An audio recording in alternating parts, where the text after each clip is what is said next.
Bonjour et bienvenue à l'émission Pasteur, j'ai une question. On est heureux de vous retrouver aujourd'hui et on va répondre à une question importante qui nous concerne tous sur les rêves. Et on a avec nous aujourd'hui le pasteur Mathieu. Bonjour, pasteur Bonjour. Mathieu.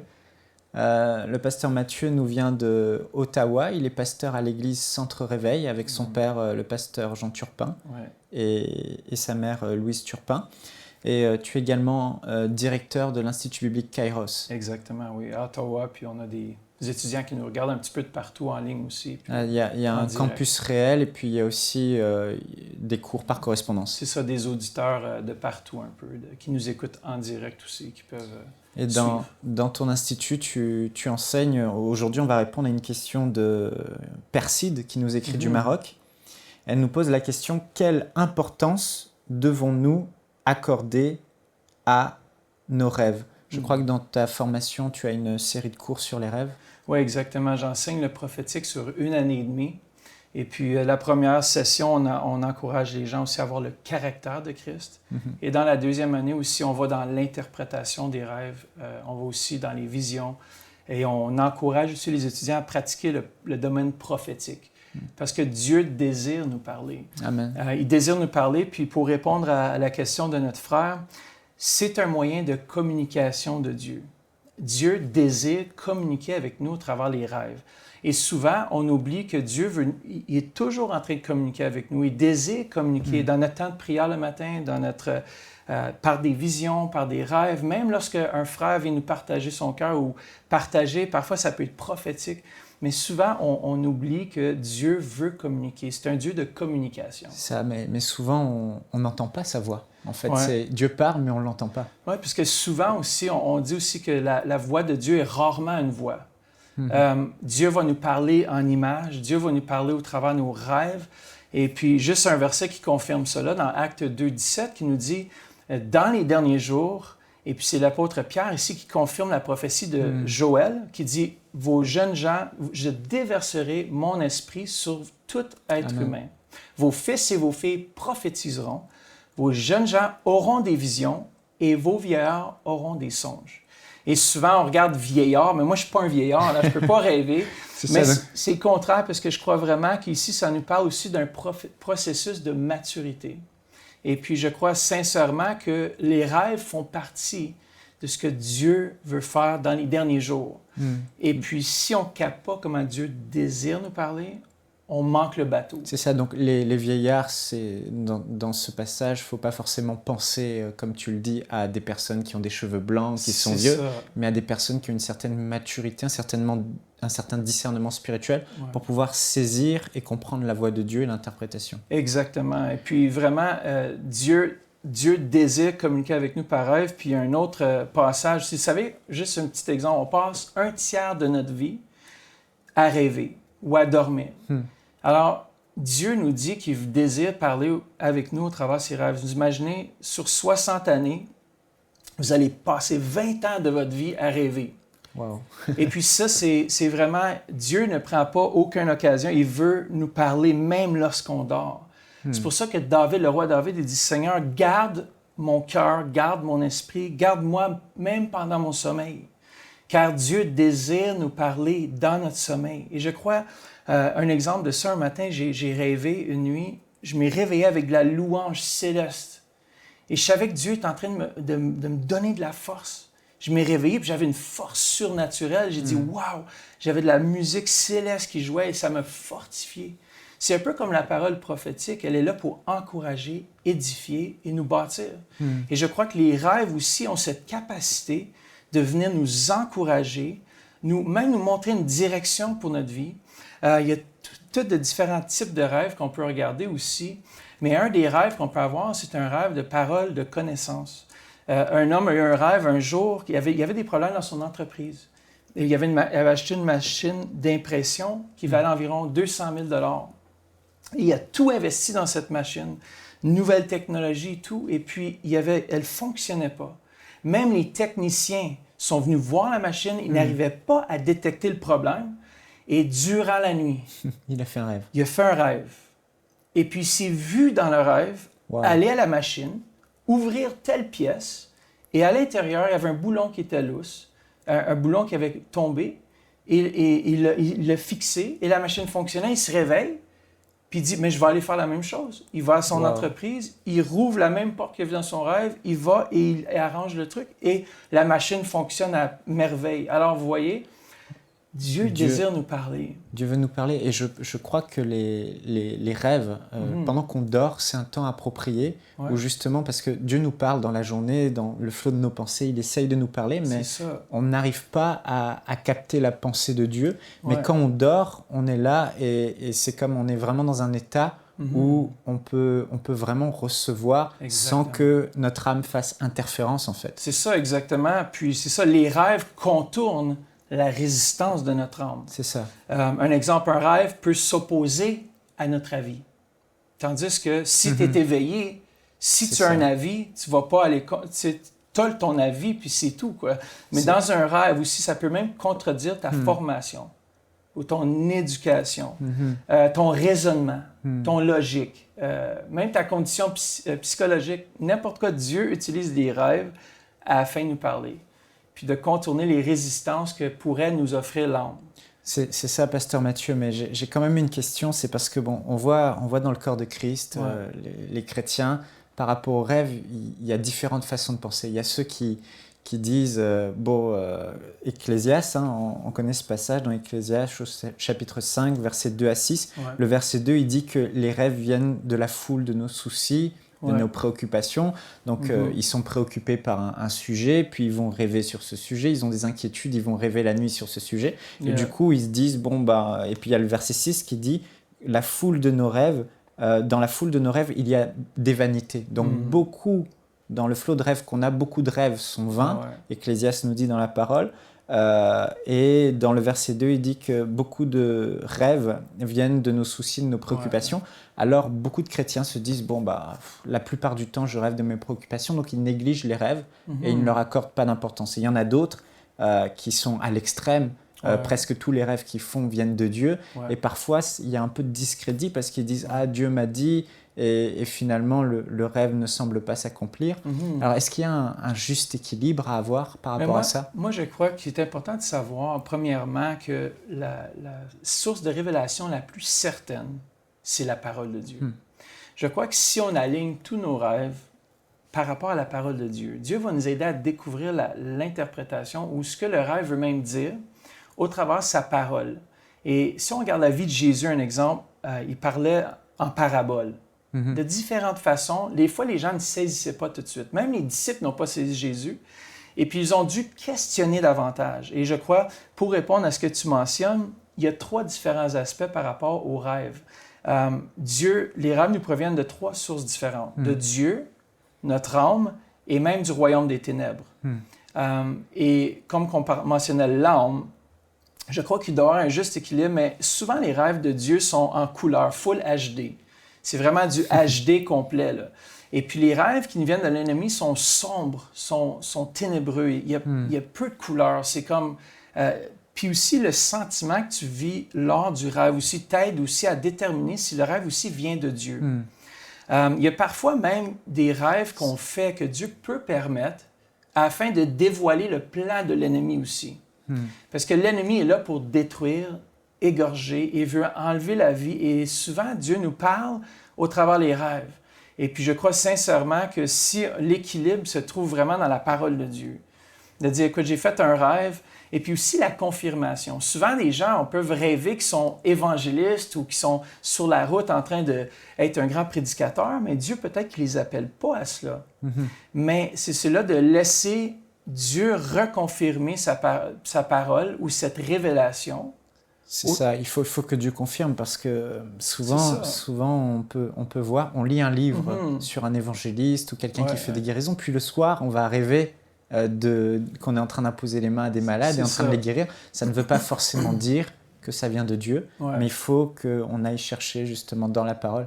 D'ailleurs, il y a un passage qui dit que Dieu parlait par les prophètes anciennement et maintenant Dieu nous parle par le Fils. Mais on a vu aussi ce passage que tu as lu dans Actes qui dit que Dieu désire parler par des songes. Donc il faut cet équilibre entre le songe et la parole. Oui, exactement. Si on n'a pas l'équilibre, on est débalancé. Je crois que c'est la même chose dans notre vie chrétienne. Vous voyez, souvent on a besoin de la parole de Dieu, puis on a aussi besoin du Saint-Esprit. Pour savoir si un rêve vient de Dieu, je crois vraiment qu'un des ingrédients principaux, c'est que la paix. La paix, c'est le terreau de révélation de Dieu. Amen. Sans la paix, tu ne peux pas avoir une révélation réelle. Ton âme est trop troublée. Puis Jésus, c'est le prince de la paix. Amen. Et puis s'il est là par son Saint-Esprit, ce que tu as rêvé va apporter la paix dans ton cœur. C'est sûr qu'il peut y avoir des éléments, puis on peut regarder aussi que ça touche différents aspects de notre vie, mais je crois vraiment que... Quand tu parles justement de ce ressenti, tu disais tout à l'heure que quand un rêve vient du diable ou de quelque chose de mauvais qu'on a regardé dans la journée de nos convoitises, on a ce mauvais feeling dans le rêve, c'est ténébreux, c'est noir. Mais quand Dieu parle, tu dis que c'est clair, c'est lumineux, c'est coloré, et qu'en même temps, on a ce sentiment, cette paix intérieure, cette conviction intérieure de paix. Cette paix doit être dans le rêve ou aussi quand on se réveille? Mais je crois que c'est les deux. Parce que moi, je crois vraiment que même au sein du rêve, Dieu peut te donner la révélation. Regardez, lorsque Daniel reçoit, c'est David qui reçoit une révélation, et puis, je crois que c'est Daniel, et puis c'est l'ange Gabriel vient tout de suite lui donner l'interprétation de ce qu'il a vu. Je crois que ça peut être pendant le rêve, et ça peut être aussi après, mais je crois vraiment qu'on ressent la paix, on ressent des fois on peut ressentir une tristesse, mais la tristesse qui vient de Dieu nous apporte toujours un changement. Mais il y a plusieurs choses. Des fois, si on se réveille puis on a peur ou on craint le rêve, l'ennemi, ce qu'il veut faire, c'est qu'on puisse craindre parce que la crainte ou la peur est un connecteur vers quelque chose que l'ennemi désire faire. C'est ça. Et la foi aussi, c'est la même chose. Dieu veut bâtir une foi afin qu'on puisse dire, mais waouh, ça c'est possible en Dieu. J'ai souvent des rêves, et les rêves qui viennent de Dieu apportent souvent un sentiment de paix et aussi un sentiment qu'il y a de l'espoir, un changement. Amen. Je me souviens, pendant que tu parles, un jour, j'ai eu un rêve par rapport à ces rêves, comment identifier qu'ils viennent du diable. Mais j'ai remarqué que vraiment, depuis cette expérience, que le diable va utiliser nos rêves vraiment comme pour poser... Va déposer en nous certains rêves pour poser une mauvaise semence dans notre cœur, pour créer, comme tu le dis, cette peur ou ce doute, cette peur. Et la Bible dit dans Job que ce que je crains, c'est ce qui m'arrive. Et je me souviens un jour, j'étais à Enseigne-moi, et avec un des frères qui était leader à Enseigne-moi avec moi, j'ai rêvé ce soir-là qu'on avait une grosse dispute, mais une terrible dispute dans mon rêve. Et ça m'a imprégné d'une terrible colère vis-à-vis de ce frère. J'étais très, très en colère. Et quand je me suis réveillé, on se disputait très sévèrement. Il y avait un gros clash à l'intérieur d'Enseigne-moi. Ça fait bien des années. Ça doit faire peut-être 7-8 ans. Et je me suis réveillé et j'avais toujours, dans la vraie vie, les sentiments que j'avais dans les rêves. C'est resté. Et je disais, mais c'est pas possible, je rejette ça. Au nom de Jésus, je rejette ça. Et j'ai vu par la suite, quelques jours plus tard, une situation similaire s'est réveillée. Et tout à coup, le frère vis-à-vis de moi avait lui aussi ses sentiments. Et alors qu'on était très proches, très intimes, très amis, on était prêts à se déchirer, à se détruire. Mais Dieu merci, il nous a réconciliés, on a marché dans l'amour. Mais j'ai vu vraiment que quand le diable envoie quelque chose dans nos rêves, c'est parfois vraiment une semence mauvaise. On y croit, on la reçoit et elle impacte la vie réelle après. Parce qu'il y a des différents types de rêves. Puis ça, c'est un rêve aussi pour t'avertir d'une chose à venir. Et souvent, Dieu va nous donner des rêves ou la même chose pour des visions ou des révélations prophétiques afin de prier pour certains événements. Des fois, c'est pour ça qu'on prie beaucoup en esprit. Des fois, on ne sait pas pourquoi on prie. Puis lorsqu'on prie en esprit, on n'a aucune idée, au moins d'avoir l'interprétation de ce qu'on est en train de prier en langue. Mais c'est pour ça que j'encourage les gens à prier en esprit, surtout dans des rêves comme ça, où c'est des rêves un peu de combat spirituel ou des rêves où est-ce que on voit que c'est Dieu aussi qui avertit à travers les rêves. Puis on voit dans Job aussi que Dieu donne des rêves afin d'avertir, d'empêcher l'homme de tomber dans l'orgueil. Il y a plusieurs façons, puis peut-être qu'on peut juste le réviser rapidement. Dans Job 33, 14 à 18, qui révèle vraiment l'opinion générale des Hébreux par rapport aux rêves. Et ça nous dit ceci: quand Dieu parle, il choisit tel moyen d'expression ou tel autre, mais on n'y fait pas attention. Il parle par un rêve, une vision nocturne, quand l'engourdissement s'abat sur les humains, quand ils sont endormis, allongés sur un lit. Il leur apporte alors une révélation et il les avertit définitivement. Il veut les détourner de leur agissement. Il veut leur éviter de tomber dans l'orgueil et c'est ainsi qu'il préserve leur vie de la tombe, qu'il les fait échapper au couloir de la mort. Et je crois que souvent, on oublie que les rêves, Dieu nous les envoie pour nous avertir, pour dire « fais attention à telle chose ». Ou Dieu même peut nous révéler des événements futurs. Dieu, le Saint-Esprit, est le seul, c'est la source de toute révélation. Amen. Sans le Saint-Esprit, on n'a que de l'information. Et Dieu, le Saint-Esprit, mais même Dieu, dans l'Ancien Testament, mettait à l'épreuve même les faux prophètes de l'Ancien Testament. Il dit « montrez-moi un prophète, un de vos prophètes, de faux prophètes qui ont vraiment décrit ou qui ont prédit l'avenir. Et moi, je vais vous prouver qu'ils sont des menteurs. Parce que Dieu seul connaît l'avenir. Et je crois que si on porte attention à la façon dont Dieu désire se révéler, je crois sincèrement que l'Église, en général, va se réveiller à une autre dimension. Et souvent, on a des rêves qui nous font peur, comme on mentionnait tout à l'heure, parce que l'ennemi ne veut pas cette dimension dans l'Église. Il ne désire pas cette dimension dans nos vies, parce que cette dimension nous rapproche un de lui et nous rapproche de sa volonté aussi. Amen. Mais dans ce passage que tu as lu, là, au premier verset, il disait que Dieu parle, mais on néglige. Oui, c'est ça. Je ne sais plus c'était quoi exactement. Ils ne font pas attention. Voilà, on ne fait pas attention. Je me souviens d'un jour, cette histoire me vient, j'ai rêvé, j'étais à une réunion, et puis il y a un prédicateur qui a dit « Dieu va vous parler par des rêves. Il va réveiller les rêves en vous. » Et ce soir-là, j'ai rêvé. Et dans mon rêve, j'ai vu une dame qui était rousse. Et elle venait vers moi, elle ne me parlait pas, totalement rousse, et je lui ai imposé les mains. Et quand je lui ai imposé les mains, la dame rousse est tombée vers l'avant, vers moi. De l'avant vers moi. Par terre, j'ai dû reculer et elle est tombée face contre terre, le nez contre le sol. Et ça m'a surpris et je me suis réveillé. Et j'ai oublié ce rêve. Je l'ai négligé. Je n'ai pas porté attention à ce rêve. 2 jours plus tard, j'étais dans une conférence chez des catholiques et je prêchais. Et à la fin, il y a une dame rousse qui vient vers moi. Et là, je lui impose les mains. Elle est sourde, totalement sourde, la femme. Et je lui impose les mains. Et là, elle est rousse comme dans mon rêve. Mais je m'en souviens toujours pas. Et au moment où j'impose les mains, c'est là qu'elle tombe de l'avant, à peine touchée, exactement comme moi. Je recule et elle tombe le nez avec ses lunettes tout contre le sol. Et là, elle se relève en poussant un grand cri parce qu'elle entend. Mais je me suis souvenu de ce jour-là. Bon, le Seigneur l'a touchée, l'a guérie. Mais je me suis souvenu de ce jour-là. Une chose, c'est que j'ai pas porté attention. Parce que si j'avais accordé de l'importance à ce rêve, j'aurais vu la fille en face de moi, rousse comme ça. Je me serais souvenu que dans mon rêve, elle était rousse. Les filles rousses à ce point ne sont pas nombreuses. Et ça aurait comme suscité plus de foi en moi et de conviction. Et j'ai vu que Dieu parlait par les rêves. Et comme le pasteur qui prêchait l'avait dit, Dieu va réveiller les rêves. Ce soir-là, j'ai fait un rêve. Et depuis ce jour, je me dis, mais pourquoi Dieu ne fait pas ça tout le temps? J'aimerais que ça se passe tout le temps. Est-ce qu'il y a quelque chose qu'on peut faire pour qu'on active davantage ces rêves qui viennent de Dieu et qu'on s'en souvienne et qu'on le vive? Mais premièrement, c'est dit « demandez, vous recevrez ». Souvent, on n'a pas parce qu'on ne demande pas. Et moi, j'ai dit à Dieu, parce que ça dit aspirer dans 1 Corinthiens, ça dit aspirer au don spirituel, surtout celui de prophétie. Et la prophétie veut dire une inspiration, une révélation qui vient de Dieu. Et je crois qu'on peut aspirer aux visions, aux rêves, aux visitations angéliques, aux trans, à toutes ces choses-là, pas à cause qu'on veut vivre une expérience, mais parce que Dieu veut nous parler. Au travers de ces façons-là, tu as eu un rêve de guérison.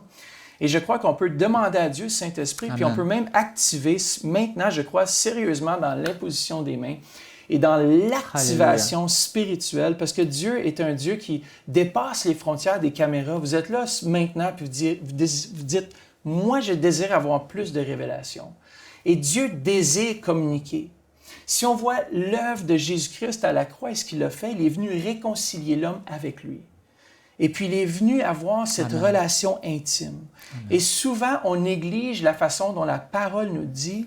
On ne porte pas attention aux moyens, aux médias que Dieu utilise. Nous, vous avez les médias, vous avez l'Internet présentement, vous regardez ce DVD ou cette vidéo avec un lecteur vidéo, mais le lecteur vidéo de Dieu, c'est les rêves. Amen. Et puis, je crois que pour l'activation, je crois sincèrement, j'enseigne dans mes cours Kairos et je prie à chaque leçon. Dieu augmente l'esprit de révélation. Et puis, à chaque fois que j'ai prié ça, les étudiants sont revenus, ils ont eu des rêves, des visions, il y a eu une augmentation. Pourquoi? Ils ont placé leur foi dans la parole de Dieu, pas dans un homme. Ils ont placé leur foi dans ce que Dieu dit. Dans les derniers jours, je vais répandre mon esprit. Et on sait que nous sommes dans les derniers jours, on ne sait pas quand, on se prépare toujours, mais on sait que Dieu désire nous parler. Et puis je crois sincèrement, si on prie maintenant avec nos téléspectateurs et tous ceux qui nous regardent par biais d'Internet ou peu importe, Père, que tu puisses activer Alléluia. un esprit de révélation, Père de lumière, que tu puisses te révéler d'une façon surnaturelle par des rêves, Oui, Seigneur. des visions, des visitations angéliques, par des transes, par tous les moyens que tu désires communiquer, Père. Ouvre le moyen de comprendre et de capter ce que tu désires nous dire, Père. Père, on est ouvert maintenant dans le nom de Jésus-Christ de Nazareth, à ton esprit. Père, tu es Alléluia. le Père de révélation. Oui, Seigneur. Et on te remercie que davantage nous allons voir des téléspectateurs qui vont écrire enseignement.com, vont dire, au moment où on a prié, le soir même, j'ai eu un rêve. Et ce rêve a béni ma vie, ce rêve a touché ma vie. Et je crois sincèrement que Dieu le fait présentement, parce que Dieu désire le faire. Alléluia. Et Dieu désire communiquer avec vous à la maison, et peu importe là où vous Alléluia. êtes. Et Père, merci. Merci, Papa. Merci que la paix aussi règne dans les foyers. Amen. Père, on te remercie que tout rêve démoniaque puisse cesser aussi. Amen. Peut-être vous êtes là à la maison puis vous êtes tourmentés. Les nuits, vous ne dormez pas. Mais je commande à tout esprit de tourment de quitter maintenant ces corps, de quitter ces vies. Dans le nom de Jésus-Christ de Nazareth, tout esprit de tourment, vous êtes là, puis à chaque nuit, vous êtes tourmenté par un démon. Je commande dans le nom de Jésus-Christ de Nazareth que ce mauvais esprit puisse lâcher prise de vous maintenant. Et vous allez dormir comme un bébé ce soir. Et Père, merci. Merci, Papa. Merci pour ta paix. Merci que tu apportes la paix dans chaque cœur qui écoute. Merci, Seigneur. Oh, Amen. Alléluia. Amen, amen. Amen, yes. Amen, amen. Et croyez aujourd'hui que vraiment vous avez reçu quelque chose. Comme le pasteur Mathieu l'a dit, je crois vraiment que de notre degré d'aspiration dépendra notre degré de visitation. Excellent.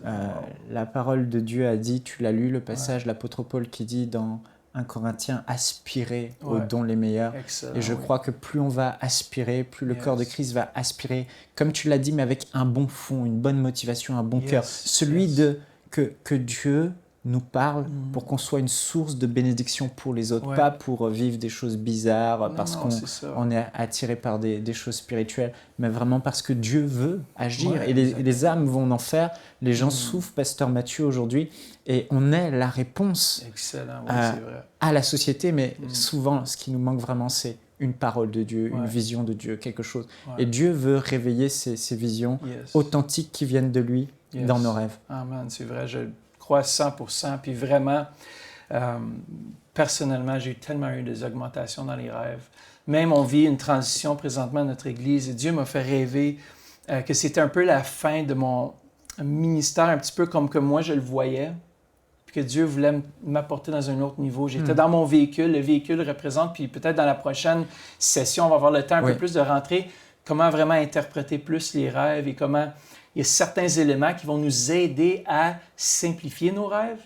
Parce que des fois, il y a tellement de détails, puis on pense plus le rêve est grand, plus il y a de signification, mais des fois, c'est tous les éléments détails qui doivent être mis de côté pour trouver vraiment c'est quoi que Dieu essaie de me dire à travers ça. Et souvent, on peut avoir même plusieurs rêves et Dieu nous parle par plusieurs rêves, mais ils veulent dire la même chose. Des fois, Dieu veut passer un message, mais il va utiliser de différentes façons de nous l'apporter. Et je crois que c'est la même chose avec les rêves, mais en même temps, Dieu désire continuellement nous révéler. Tu parlais de ce rêve que tu as fait. Oui, exactement. Je termine là-dessus. Puis j'étais dans un véhicule, puis le moteur a brûlé. Et tout à coup, mon épouse n'était pas inquiète et tout. Puis je dis, wow, le moyen de transport est souvent le ministère que Dieu va te donner. Et puis le moteur avait fini, puis pourtant, on dirait c'était un nouveau véhicule, c'était pas vieux. Et puis ma femme, elle avait un bébé. Alors un bébé représente aussi quelque chose de nouveau, une nouvelle transition, mais elle n'avait pas peur. Puis ma femme, si le moteur est en feu pour vrai, elle craignait vraiment. Et puis on s'est arrêté juste devant un hôtel. Et l'hôtel, si on y pense, c'est vraiment un lieu de transition. Parce que on a dormi à l'hôtel ce soir, mais c'est vraiment un lieu de transition, c'est temporaire. Et puis, il y avait une transition, Pasteur Jean, mon père était en train de prêcher, puis il y avait des tables, les gens recevaient la nourriture spirituelle. Et puis, j'ai vu cette transition dans l'esprit. Comment est-ce que Dieu était en train de changer le momentum, il était en train de changer les choses. Et ça m'a fait réaliser que, wow, Dieu me parle. Ça a suscité la foi en toi. Oui. Puis il m'a montré d'autres éléments que je ne peux pas partager, mais d'autres éléments qui parlaient à ma vie. Parce que ce que tu as vu dans ce rêve est en train aujourd'hui de se produire. En fait. Exactement. Puis... Et tu sais que tu es au bon endroit parce que quand Dieu donne un rêve, il y a vraiment un but. Oui, c'est pour nous parler, nous rassurer. Et tu as fait aussi, je crois, plusieurs rêves. Tu me racontais tout à l'heure dans les coulisses ce rêve sur la délivrance. On peut peut-être conclure là-dessus. Oui, on va conclure avec ça. Le soir même avant, et puis vous savez, en tant que pasteur, on rencontre différents cas, tu vois, des différents cas de délivrance, peu importe. Et le soir avant, j'ai rêvé et j'ai clairement vu différentes personnes dans mon rêve et puis certaines personnes qui avaient besoin de délivrance. Et souvent, pour ce qui concerne l'Église, Dieu va me révéler beaucoup de choses par rêve, ce qui se produit dans l'esprit. L'Esprit désire nous parler en tant qu'à l'homme de Dieu. Et puis, Dieu m'a révélé que telle personne va recevoir une délivrance. Et je dis, wow, je n'avais pas l'impression que cette personne-là avait besoin de délivrance. Et puis, le lendemain, cette personne-là est dans mon bureau. Et cette personne-là, je prie avec elle. Puis elle dit, oui, j'ai besoin de prière. J'ai dans la rébellion, tout ça. Et j'ai prié avec cette personne-là. Elle a reçu sa délivrance. Et c'était ça, c'était clos. Alors, on voit que Dieu désire encore nous parler par des rêves. Amen, amen. Merci, Pasteur Mathieu, pour vraiment toute cette inspiration. On va continuer cette émission demain avec la suite. On pourra parler davantage des différents types de rêves, des différentes catégories de rêves et aussi quelques conseils, comment vraiment interpréter les rêves avec l'aide du Saint-Esprit. Excellent. Et si vous avez fait des rêves, parfois, je me souviens encore, il y a une sœur récemment qui est venue vers moi à l'église, elle a fait un rêve, ce type de rêve où qu'elle te raconte, tu te dis, wow, ça semble être le type de rêve qui ressemble à Joseph face à Potiphar. Tu te dis, wow, il faut une interprétation. Et elle m'a demandé l'interprétation. Et franchement, c'est pas trop ma spécialité. Je ne savais pas quoi lui dire. Mais je pense que peut-être vous nous regardez aujourd'hui, vous avez fait des rêves et vous ne comprenez pas le sens de vos rêves. Alors, on vous donne rendez-vous demain pour suivre cette prochaine émission avec le pasteur Mathieu qui va nous donner des conseils pratiques sur comment vraiment interpréter nos rêves. Alors on vous dit à demain. Soyez bénis. Nous espérons que cette émission vous a béni. Si vous aussi vous avez une question biblique sans réponse, envoyez-la nous par email à pasteurj'ainunequestion@enseigne-moi.com.